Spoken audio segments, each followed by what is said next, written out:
Cognizant to the needs of our learners, parents, and teachers, the Department of Education provided us with powerful tools for productivity that will allow us to foster critical thinking skills, problem-solving skills, communication and collaboration skills to be compassionate, responsible global citizens. Join us and discover new ideas in our series of professional development training program with the ICTS Edtech Unit and Microsoft Education Philippines. Together, we will equip our learners and empower our fellow educators for a dynamic future. Para sa bata, para sa bayan, at para sa guro. Sulong Edukalidad.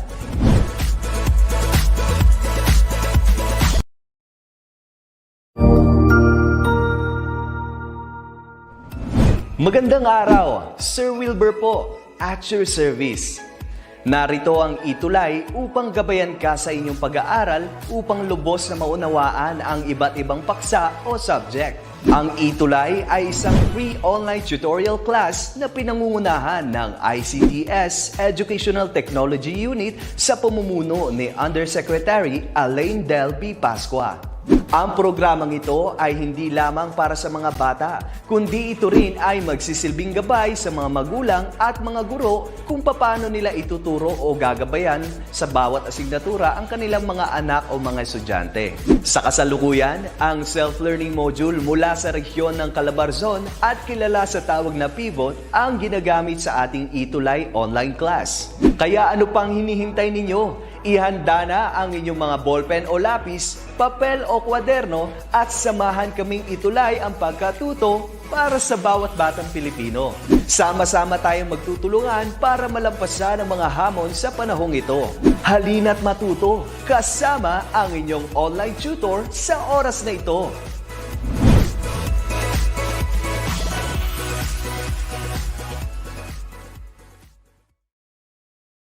Hi! Hello, learners! How are you today? I'm glad to be part of this ETUlay program of the Department of Education Philippines. I am happy that I've seen you right now in our ETUlay program. Welcome to our ETUlay online tutorial, again for our subject, Reading and Writing Skills for Senior High School for Quarter 3, Module 2. Okay, Module 2. So we're now in our Module 2 for Quarter 3 for our Senior High School. All right, students, subject for this afternoon, once again, I am talking about reading and writing skills. We will be focusing now for our lessons, Lesson 3, Language Use, and Lesson 4, that is Mechanics. All right, students, we're using the module from Pivot Calabarzon. Okay, this would be our module. All right, once again, I'm your tutor Jess for this Tuesday, Senior High School Reading and Writing, 4:40 to 5:20 p.m. We're live in DepEd Edtech Unit, DepEd Philippines, DepEd Tayo, DepEd Edtech Unit for YouTube, and DepEd TV. Thank you so much for watching. Okay, you're watching now from what place are you in? Okay, so we're now in our objectives. After going through this lesson, you are expected to, number 1, that is to determine the use of or the essence of proper language use in written text. 2, evaluate a written text based on appropriateness of language use. And for number 3, that is learn the mechanics in writing such as spelling, punctuation, capitalization, and paragraphs in explaining a position in an essay. All right? So let's proceed now. So the module 2 is divided into four lessons. So we discussed already last time the lesson 1, which was the number 1 is organization. What about number 2 lesson? That is coherence and cohesion. All right, students? I know that you are following, okay? So lesson 3 that is language use, and for lesson 4 that is mechanics. Okay, sa mga nanonood ngayon, yung ating mga estudyante, sa mga parents na nandito po ngayon, magandang hapon po sa lahat. Naway you're viewing right now in our subject. This is reading and writing skills. So please prepare now with your modules, pen and paper for this tutorial. Mabuhay po kayo sa mga nanonood ngayon na si Jim Velro Barrera. Also we have Cristel Salazar, watching from Buenaventura J. Masigan National High School, and also Francesca May Cabulay de la Vega from Cagayan. From Cagayan po, sir. Okay, thank you now. Okay, so for our review, let's have to answer this one, right? So a well-organized piece of writing, blank, blank, and blank. You can answer now in our chat box so that I will know those students who are participating, you active participants know right now in our discussion. So you can have your answer. Hello po by Cleophie Lubarbio. Thank you so much. Are you from? Taga saan ba si Cleophie? Alright, so what are our answers for this? So a well-organized piece of writing, it should be clear.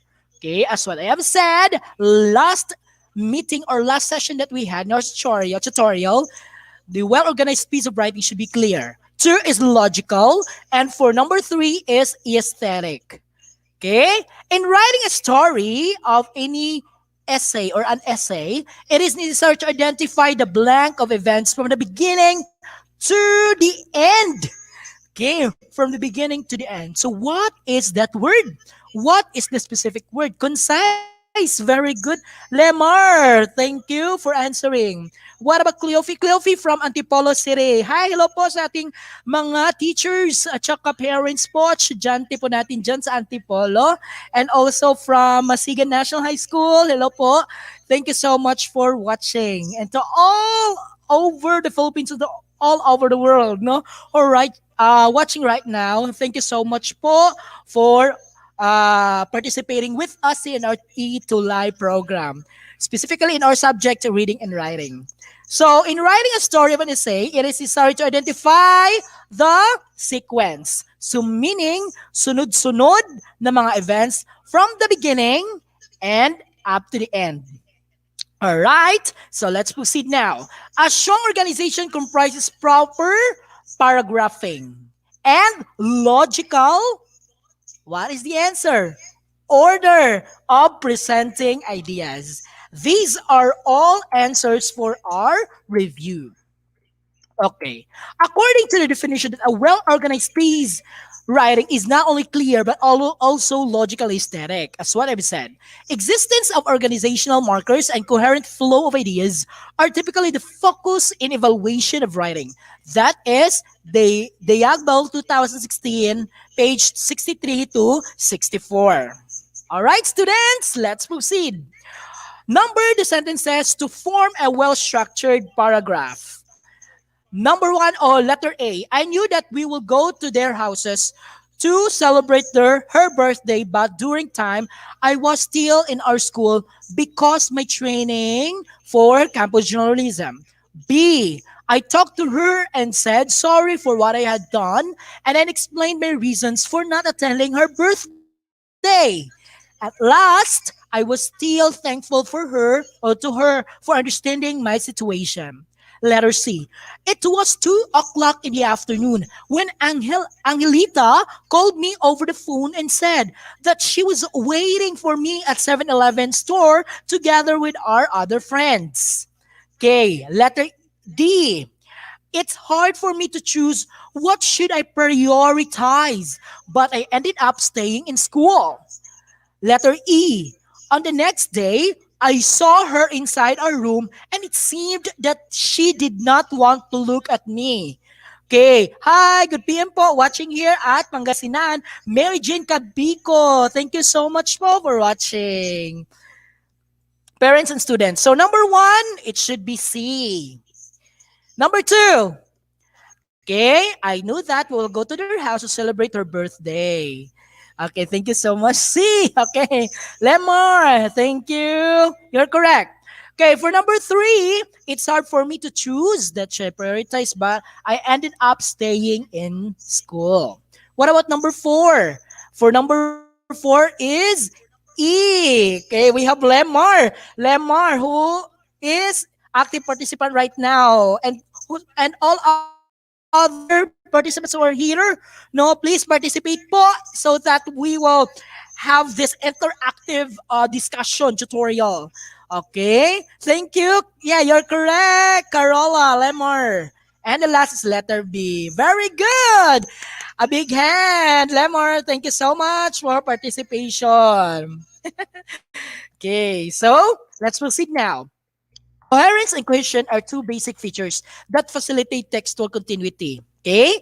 So aside from organization, we have this coherence and cohesion. Okay? So which include developing and supporting our argument, no? And also synthesizing, integrating readings, organizing, clarifying ideas. All right. According to the definition, coherence means the connection and organization of ideas in a text to create unity. Okay. While coherence focuses on the overall macro scale or macro structure of the essay, cohesion is another, okay, that is for specific. It pays attention to links between words and sentences. Okay. There should be transitional words that will connect to from or to sentences or paragraphs. Here is another chart that will discuss the transitional devices. It could be conjunctive adverbs or adverbial conjunctions, accompanied with simplified definition of function. All right.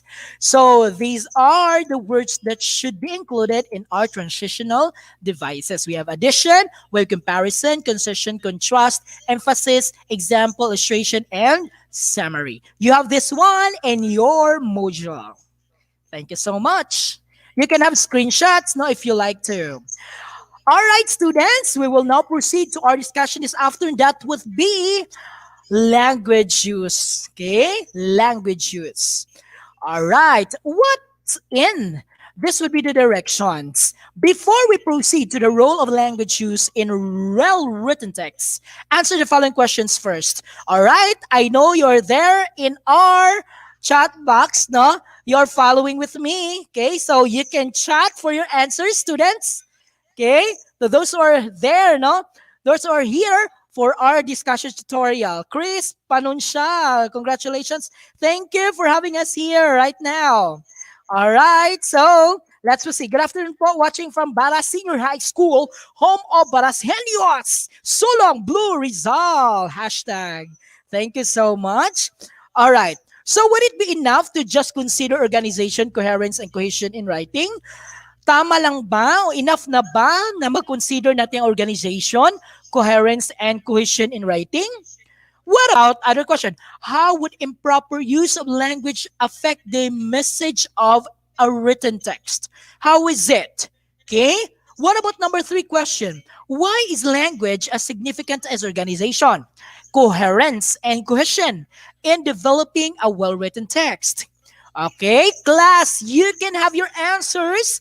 Okay, because this is a subjective, no, type of questions. Okay, if you have that kind of questions, we will read your answers. Okay, based on the questions given. Okay, would it be enough? No. We would say it would not be enough that we have only organization, coherence, cohesion in writing. What about how would improper use of language affect the message of a well-written text? No, there should be vagueness, no, of a well-written text or a text. Okay, if it is improper use of language. Why is language as significant as organization, coherence, and cohesion in developing a well-written text? No, gibalik-balik na nato ni kung sa Bisaya pa binabalik-balik natin ito, no? Binabalikan natin ito so that no matingnan natin kung ano ba ang tamang pagsulat, no? Ano bang i-consider natin? Okay? Oh, Shawdell, Lara, thank you so much. We have Noel, Miss Lang. Thank you. And we have Lemar. No, we should also use connective words in order to make it more powerful, impactful. Tama. Okay? Thank you so much, Lemar. Very good, no? No talaga. Tsaka, why is language significant? Because language is crucial role, no? Especially in our written outputs. Okay? All right. Thank you so much. Now, what's new? Okay, now identify where is or who said or in stating his thoughts in informal and formal language. I will read to you the yung conversation. Okay, tingnan natin. According to Arnold, what's up everyone? What's up everyone? Okay, a newbie here. Man, cool. Okay, what about Greg? Greg said that if you would want me to be part of the circle, it would be my honor, no, to take part of this friendship. Okay. What about Arnolfo? Arnolfo said, "Excuse me? Yes, we can be friends, and it's a pleasure for me." Okay. Sino ba nagsasalita dito na informal ang pagkahiwatig niya ng kanyang mga words or statements niya? Okay, sino naman ang formal? Sino o sino ang formal na maghiwatig ng kanyang thoughts? Okay, for informal, we have, we have these three, Arnold, Greg, and Arnolfo. Okay, for informal, we have, Arnold. Okay, what about for formal? Students, what about for formal? Okay, Arnold, very good, Bobby. Aboyo Pedrosa. Woo! Thank you so much. You got it right. What about for formal? Okay, okay. Arnold din kay Angie. Chris Panunsyal, Greg. Yes, very good. That is formal language. Greg and Arnolfo. Bobby Aboyo Pedrosa and Annie G. Okay. Thank you so much for participation. Very good. You got it right. Okay, so let's now proceed. What is it? So there are 5 major issues with appropriate language that should be avoided. Again, that should be avoided. Ano ba itong avoided? Iniiwasan talaga natin para merong effectivity or effectiveness yung ating written text. Okay. According to Writing Lab, that is Purdue Online Writing Lab to 2020, no? Effective and well-written text as identified by Purdue Online Writing Lab 2020. All right, so let's proceed now. The formality, number 1, the formality of the language one uses should depend on how formal the situation is and how the writer and the reader are related to one another. Meaning to say, there would be formality, okay, of the language use. Okay, kung saan bang context kayo, okay? If yung audience ninyo or yung sinasabihan nyo ay estudyante, merong level ng language na pagagamit natin sa kanila. Kung common people, meron din. Kung matatanda, meron din tayong mga formality ng language ginagamit natin. Okay? So just like in writing, so kinakailangan natin related to one another. Okay, number 2. Number 2 is jargon specialist language used by groups of individuals in the same field should only be used if the target readers belong to same groups. Jargons, kung sinasabi natin jargons specialist language, ito ay ginagamit lamang sa mga groups of people or individuals. Example, sa mga medical field, meron silang mga terms, okay, mga terms na para sa kanila. Example, surgical operations, ano pa mga terms sa mga sciences, okay? Iba pa mga jargons sa engineering. Meron din sa mga teachers. Okay? May mga jargons, may mga terms na ginagamit, mga words, no, na language na para sa specified talaga na mga groups of people. Okay? Iniwasan talaga yan. Okay? So right, number 3, slangs and idioms should be avoided. What are the slangs and idioms? Okay. Slangs are words or phrases or expressions that do not literally mean that they expresses. Example like frenemy to describe someone who is both friend and enemy. Okay, if you will say or kung sabihin nyo, you are my frenemy right now. Okay, example, ikaw na yung frenemy ko. So example, friend kayo or nagiging enemy. So oh, di ba? Dapat friends na naman talaga lahat, no? I-friends natin lahat kasi dapat tayong makatulong sa ibang tao. So, walang enemy-enemy, okay? So, that is the slang, no? A combination of friend and enemy. So, let's spread love, love, love. Okay, not frenemy, okay? Be friendly. Idioms or expressions whose meaning is different from the meaning of the sentence. Example, to kill two birds at one time, at one stone, which means to get two things done in a single action. Hindi ito nagbibigay ng meaning na literal ha. Okay, merong nakatagong meaning. Meaning to say, ibig sabihin nito, kahulugan, ay merong connotative or sinasabing nakatagong meaning. Hindi literal ng pag-kill ng two birds at one stone.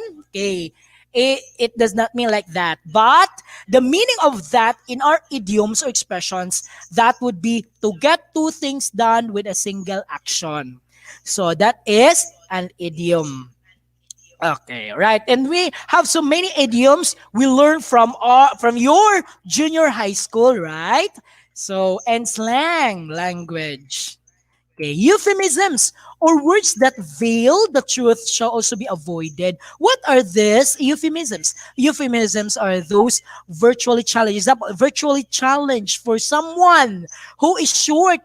Okay, you will not say that you are short. You are dwarf. Okay, you are fat. So, offensive naman yan, di ba, mga estudyante? So, dapat hindi natin direct yung pagkasabi natin sa kanila. Ano pa ba yung mga nakakasakit na mga words, no? Okay, so, ikaw ay payat. So nakakasakit naman, 'di ba? So tinitingnan natin na meron tayong mga euphemisms. Instead for dead or died, we have this passed away and other deceitful language. So iniiba natin para hindi maging offensive. So sinasabing example, ano pa ba yung mga makulit, no? So merong mga sinasabing katumbas ito ng mga words na pwedeng hindi maka-offense sa sinasabihan. So that is euphemisms. Example, virtually challenged for someone who is short. Or vertically challenged. Ganyan yon. Okay? Or horizontally challenged, dwarf. Okay? That is euphemism. As what I have said, it is an expression situated for one considered to be harsh or blunt when referring to something unpleasant or embarrassing. Nakakaya naman, di ba? Kung sinasabing, makulit ka, masama, or ano bang sinasabi no na nakapapasakit ng kapwa. So, dapat gamitin natin euphemism always. Okay? Next, number 5. Okay. Bawal po tayo magbully. Yes, very good. Tama, Chris Panunsyal, no? Bawal tayong magbully. So, mayroon ng, law yan, no? Or bill na dapat talagang sundin natin na magiging mabuti tayong mga estudyante sa ating mga kaklase, sa ating kapwa, especially sa ating mga guro, no? Dapat sumunod tayo palagi sa mga lituntunin at i-practice natin yung core values, no, ng DepEd. That is makadiyos, makatao, makakalikasan at makakabansa. Yung panunumpa, okay? So avoid using any biased language including those associated with any racial, ethnic group or gender. So sinasabing yun lang language na ginagamit ninyo tapos hindi naman naiintindihan ng iba. So mas mahirap para sa kanila na intindi o i-know yung ibig mong sabihin kasi merong bias ng language na ginagamit. So ngayon, gumagamit ako ng Filipino so that maintindihan naman ninyo, since this is reading and writing skills, so even in our Filipino language or Filipino subject, magagamit natin ito, okay? Not only in English subject but also in our Filipino subject. Okay? So now, hence an effective language can be characterized as, okay, these are the following: concrete and specific, not vague and abstract. So dapat hindi po tayo magbibigay ng vague and abstract. Dapat klarong-klaro. Concise, not verbose. And precise and clear, not obscure. And constructive, not destructive. And appropriately formal, not slang. So dapat formal yung lathala o pagsulat ng ating sulatin. Okay, anong sinusulat natin para maging effective ito? Okay, differently abled. So according to Bubbly Aboyo Pedrosa, so binibigyan natin ng katumbas, no? Kay para hindi tayo maka-offend ng ibang tao, okay? So what's more? So you'll clip an article from a magazine, journal, newspaper that is related to your strand or specialization. If you are STEM, so pwede kayong gagawa, no? Is the article appropriately formal? So maglagay kayo dyan ng mga, na mga clip of an article, pwede ninyong i-cut, i-paste, no? Yes or no? Lagay nyo yan dyang evidences or justification. Okay? So, if-follow nyo yan dahil andyan yan sa inyong module. Okay, very good. What's more? Chris Padensya, very good. Okay, you're following, and to all other students. And the question is there any suggestion you can give to improve the language used in your chosen article? Meron pa bang improve natin na language? Kung ito ay Filipino, meron pa bang improve? Kung meron, kung sa in English, do we have improvements that we will do? Okay. So what I have learned, no? We will answer this. Okay? So I have here answers. Bobby, we have Chris Panuncial, who are else. Okay, live na live po tayo ngayon sa ating ETUlay program, and live po tayo sa DepEd websites po natin lahat. Complete the sentences below. A well-written text has, and number 2, language use should be considered when writing a text because if not. Then number 3, as a writer, I will, okay. Number 1 is organization, coherence, and cohesion, language use, and mechanics. For number 2, language use should be considered when writing a text because if not, okay, the response would be it will lead to confusion and effective written text. What about number 3? As a writer, I will always consider organization, coherence, and cohesion, language use, and mechanics in writing. All right, thank you. So directions: write a 3-paragraph compository essay about one of the given topics below. I will be given topics. No, these are all in your modules. Okay, that's my answer, sir. Very good, Chris. Very good. Make sure to consider organization, coherence, cohesion, and language use. Please be guided in our rubrics. No, number 1. How can pets make you happy and improve your life? Number 2, how to keep a virus-free environment, and why do you think want to pursue your desired career? Okay, so this would be our rubrics. Okay, andyan din yan sa inyong module 4. Okay, the last that we will consider is the mechanics, lesson 4. So, kaunti na lang ito. So, let us recall each previously learned properties by classifying the words or phrases inside the word pool. Write only the answers on respective sheets of paper below. We have organization, coherence and cohesion, and we have language use. Okay, we will answer that one by one. Okay, for number 1, organization, there would be ending part of the story. There would be sequence of the events. There would be organization of thoughts and ideas. What about coherence and cohesion? There would be connection of thoughts and ideas. There would be conjunctive adverbs, adverbial conjunctions, transitional devices. We have also sentences to paragraphs because we have these transitional devices. What about number 3? Language use. Okay, we have jargons, as well as I've said, words, Okay? Slang words and we have context clues. Alright, so let's proceed now. Instructions. Read the letter below, then identify the errors by placing the correct capitalization and punctuations, correcting misspelled words, and writing the sentences in paragraph form.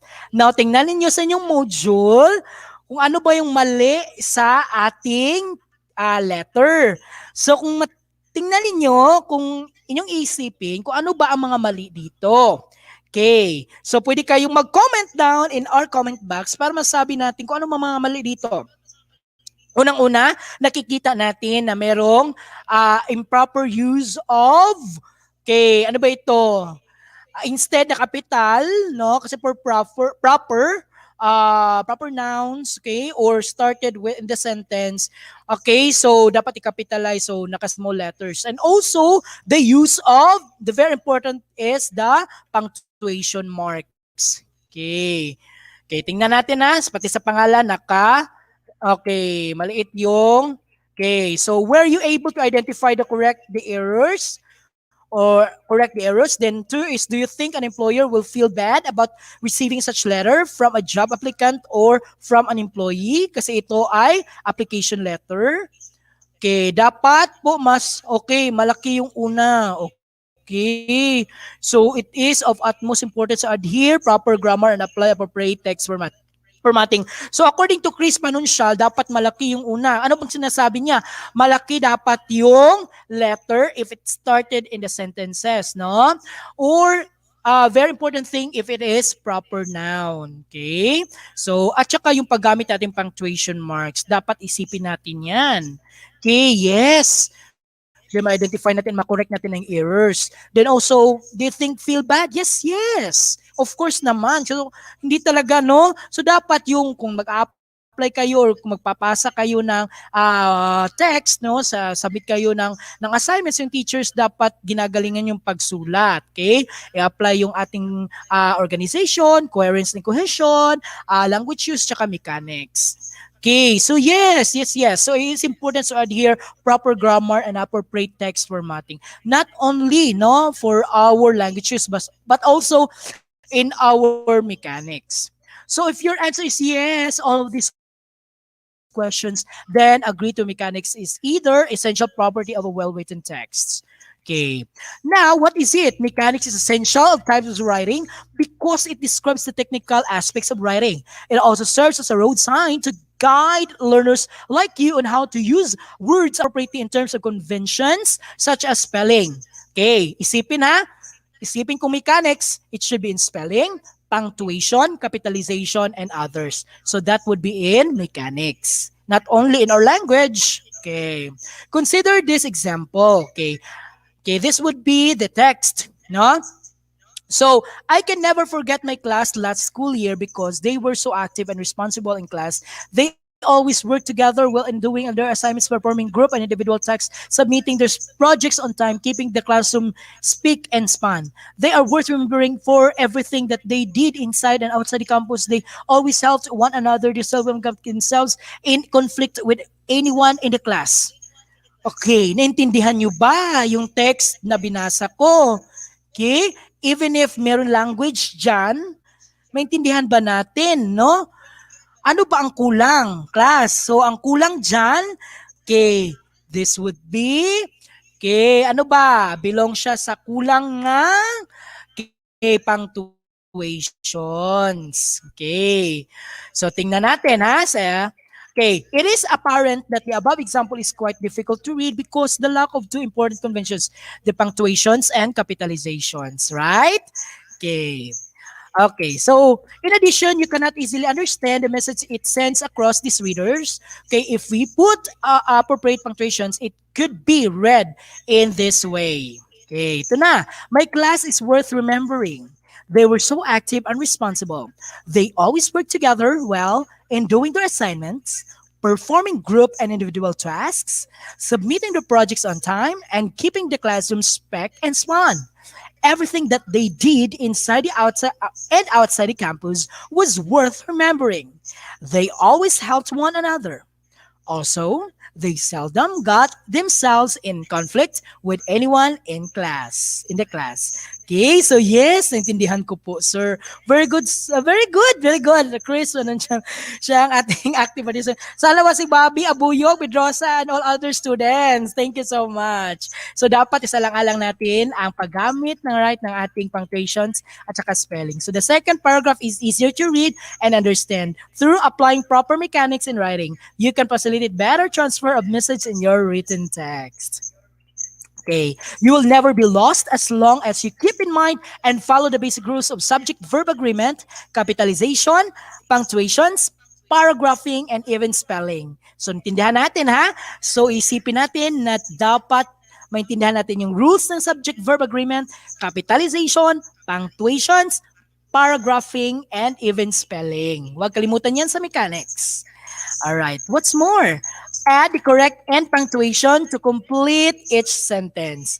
So, add lang natin yung punctuation na dapat sa ating sentences or statements. Number 1. Okay, what is the name given to 2019 novel Corona? Okay, that is? Okay, question mark. What about number 2? People of all ages can be infected by the new coronavirus 2019 nCoV. Ano bang ilagay natin dyan, students? Is it in declamation or a declaration? I mean, is it in interrogative or exclamation? Okay, yes.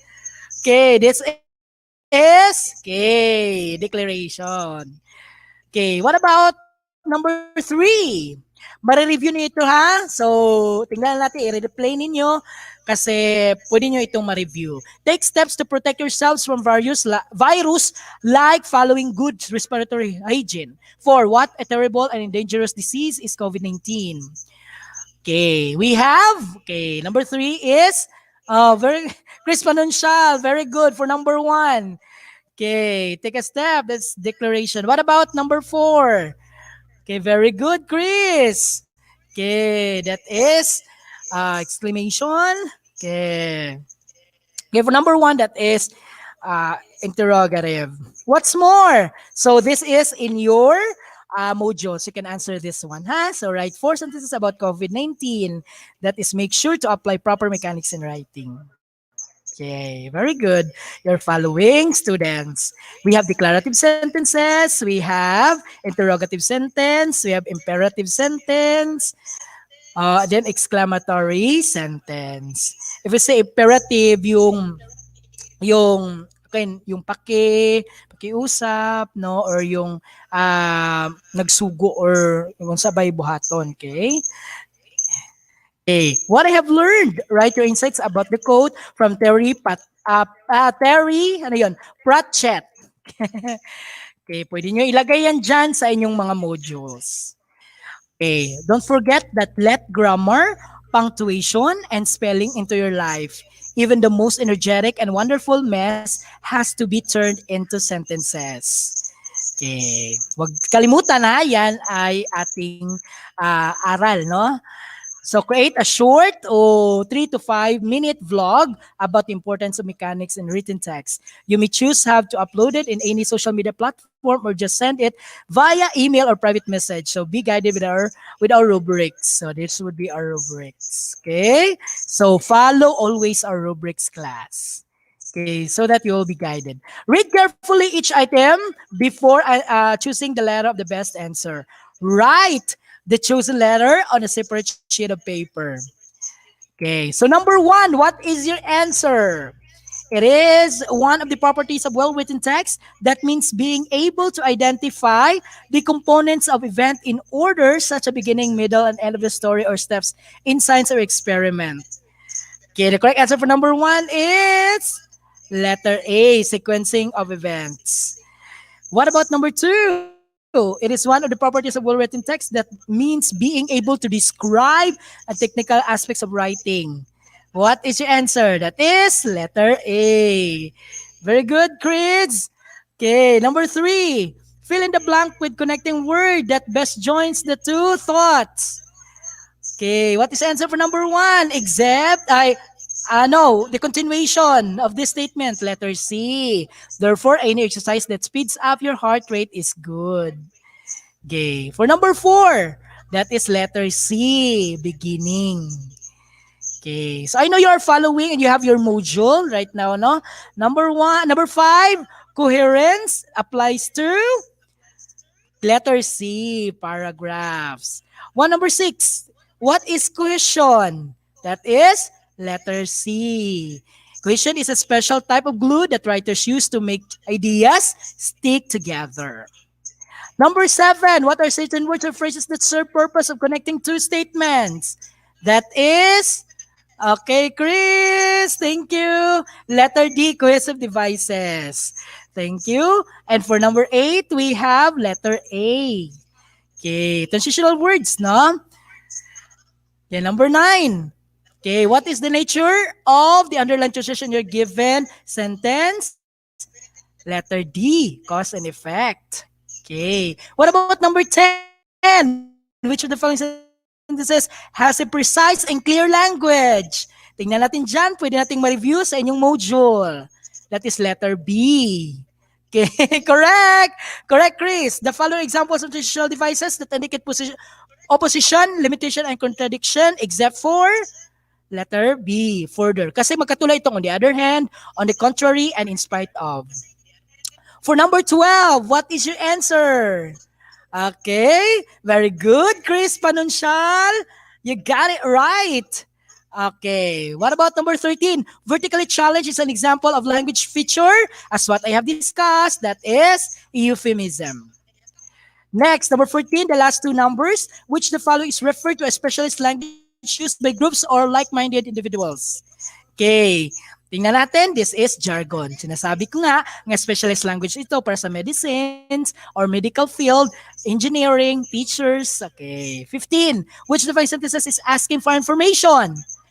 The correct answer is letter D. What do you think is the easiest way to get the train station on time? Very good, Chris. You're the active participant in our session right now. Congratulations. You've got all the answers. All right. Okay. So to end up, we have, okay, according to the saying, never stop learning. Okay.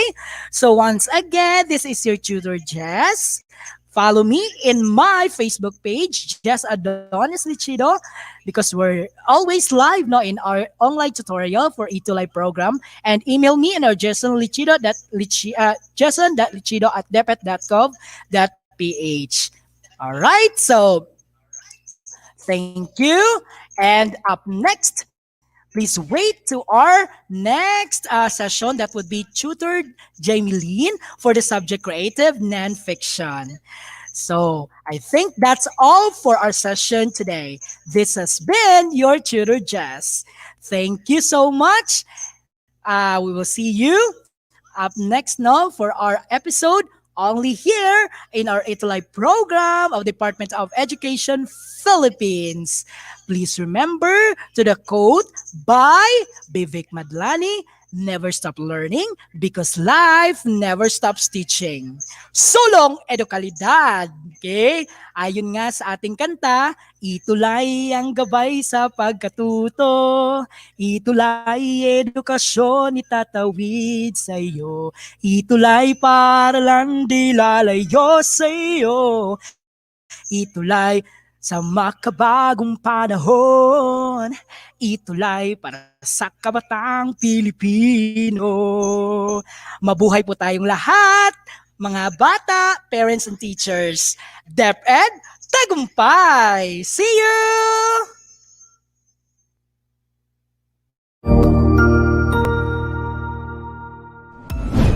Sigurado ako na marami ka na namang natutuhan sa ating ETUlay tutorial session ngayong araw. Tandaan, ito ay hindi lamang para sa ating mga mag-aaral, kundi pati rin sa ating mga minamahal na guro at mga magulang na kaagapay natin para maituloy ang pagkatuto sa kabila ng nararanasang pandemya. Patuloy ding sumubaybay sa DepEd TV para sa mga araling ginawang video episodes. Mapapanood ito mula Lunes hanggang Sabado, alas 7 ng umaga hanggang alas 7 ng gabi sa inyong mga telebisyon. Abangan bukas mula 1:00 ng tanghali ang iba pang aralin sa ating ETUlay free online tutorial session sa Filipino. I-like and subscribe at manatiling nakasubaybay sa ating ETUlay tutorial session sa DepEd Edtech Unit FB page at Educational Technology Unit channel sa YouTube at sa DepEd Tayo at DepEd Philippines social media accounts. Paalam!